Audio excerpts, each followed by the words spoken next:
Je sais pas vous, mais moi depuis que j'allaite, il m'est arrivé d'entendre des conseils donnés à des mamans que si moi-même je les avais suivis, sincèrement ça aurait fait foirer mon allaitement, voire mes allaitements.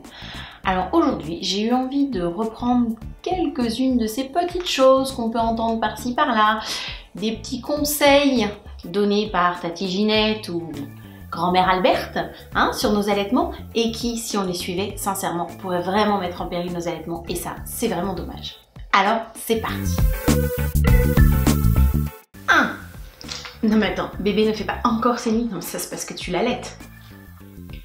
Eh bien non, bébé fait bel et bien ses nuits. Alors en effet, il ne fait pas les nôtres. Là-dessus, on est totalement d'accord. N'empêche qu'avant de sortir des choses comme ça, il serait peut-être bon de se renseigner sur le rythme de sommeil des bébés allaités, voire sur le rythme du sommeil des bébés tout court. D'ailleurs, ça, j'en ferai probablement une prochaine vidéo. 2. Tu ne dois pas avoir suffisamment mangé, c'est bien pour ça qu'il pleure aussi souvent ce pauvre petit. Franchement, passe au lait en poudre, ce sera beaucoup plus simple. Alors faux, il faut bien se rappeler que le lait maternel se digère en 20 minutes seulement. C'est bien pour ça qu'un bébé allaité peut demander un petit peu plus souvent qu'un bébé nourri au biberon. Et encore, pas toujours. Et puis il faut aussi se rappeler que le sein ne sert pas que à nourrir de manière alimentaire un bébé. Il peut aussi être là pour consoler, rassurer ou même câliner. Donc un bébé nourri au sein peut pleurer pour autre chose que pour demander à manger. 3. Non mais vraiment, vous devriez arrêter l'allaitement parce qu'avec les antibiotiques, là, ça va pas pouvoir le faire, ma petite dame. Bon, ok, vrai et faux.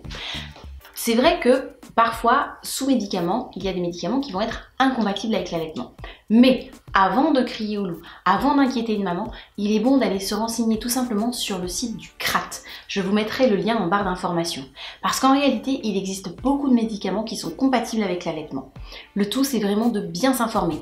Et si une personne du corps médical rechigne à vous donner un médicament, renseignez-vous sur la molécule qu'elle voudrait vous administrer.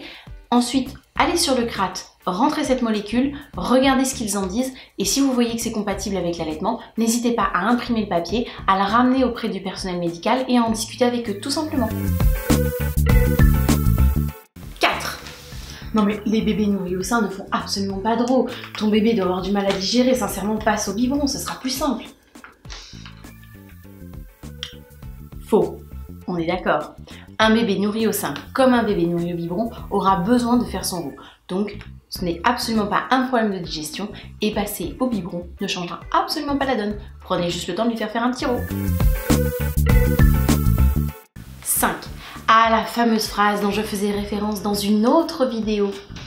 Mais tes seins sont beaucoup trop petits, ils ne peuvent pas contenir la quantité suffisante pour nourrir ton bébé. Il va avoir faim, le pauvre. Franchement, il va falloir que tu complètes.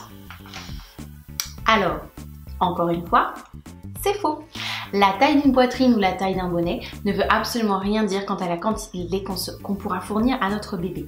Encore une fois, on tombe sur le système de l'offre et de la demande. Plus le bébé va téter, plus on fournira de lait, tout simplement. Et si vous avez envie d'en savoir plus, je vous renvoie sur ma précédente vidéo. Numéro 6. Non mais le lait en poudre, c'est carrément mieux. Au moins, tu refiles pas tes microbes à ton bébé, quoi. Alors, comment dire? Eh ben, c'est faux, hein? Eh bien, effectivement, c'est absolument faux puisque on sait que le lait maternel est riche en anticorps et que si maman ou bébé sont malades, eh bien, le lait va tout simplement se charger en anticorps et le bébé en profitera d'autant plus. Donc du coup, il sera beaucoup plus protégé et il n'aura absolument pas nos microbes. Ou inversement, si lui est malade, on ne risque pas non plus d'être malade de ce qu'il a attrapé. En tout cas, pas en allaitant. Numéro 7. Non mais sérieusement, allaiter aussi longtemps, ça sert à rien. Alors, c'est oublier qu'anthropologiquement, nous sommes des mammifères. Ouais, je sais, cette piqûre de rappel, elle pique un petit peu. Mais du coup, nous sommes faits pour allaiter sur une moyenne de 7 ans. Et les choses sont très bien faites, le lait maternel pendant toute cette période va s'adapter aux besoins du bébé comme aux besoins du bambin. Et ce, même s'il a 3 ans révolus et qu'il mange de belles assiettes. Il ne faut pas oublier non plus que le sein ne sert pas que à nourrir d'un point de vue physiologique. Il sert aussi à réassurer et à faire grandir d'un point de vue psychologique et émotionnel. 8. Non mais tu vas devoir allaiter ton bébé toutes les 2 heures. Non mais tu verras, hein, tu vas être crevé. Bon, alors déjà, de base, toutes les 2 heures, on oublie. L'allaitement, c'est bel et bien à la demande. Ensuite, en ce qui concerne la fatigue, il faut vraiment pas oublier qu'on n'est pas toutes égales vis-à-vis du sommeil. Effectivement, il y a les petites et les grosses dormeuses, celles qui gèrent plutôt bien le sommeil, celles qui le gèrent un petit peu moins bien. Là, effectivement, ça va plus être une question de personnalité et de caractère que d'allaitement. Le tout, c'est peut-être de lâcher prise, d'apprendre à gérer son sommeil autrement, à se réadapter vis-à-vis du rythme de bébé et ensemble évoluer pour être un peu moins fatigué et trouver des plages pour se reposer. Je sais, c'est toujours facile à dire, mais en tout cas, on peut toujours essayer. Numéro 9. Oh, mais tu vas avoir des jumeaux, mais tu pourras jamais allaiter. Alors si, on peut allaiter des jumeaux, effectivement. Je crois que, je n'en ai pas eu, mais à mon avis, le maître mot, c'est organisation.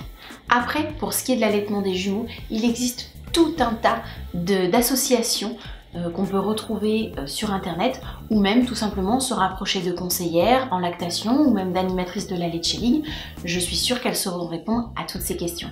En attendant, je vous mets quelques adresses d'associations pour les jumeaux en barre d'infos. Numéro 10. Mais il fait ses dents, mais moi je te conseille de le sevrer, hein. Ah non mais là il va te mordre. Est-ce qu'on en reparle du concept de dents de lait? Vous savez, ces dents qui vont être présentes pendant toute la durée de la lactation et au début de la diversification alimentaire. La nature est quand même drôlement bien faite, avouez. Et effectivement, il y a des enfants qui vont arrêter d'allaiter en ayant toujours des dents de lait. Mais une fois de plus, je parle ici du principe physiologique et naturel. Il n'y a pas de règle absolue. Chaque bébé et chaque maman auront leur propre rythme. Et voilà, c'est tout pour moi aujourd'hui sur ces petites réflexions qu'on peut entendre quand on allaite.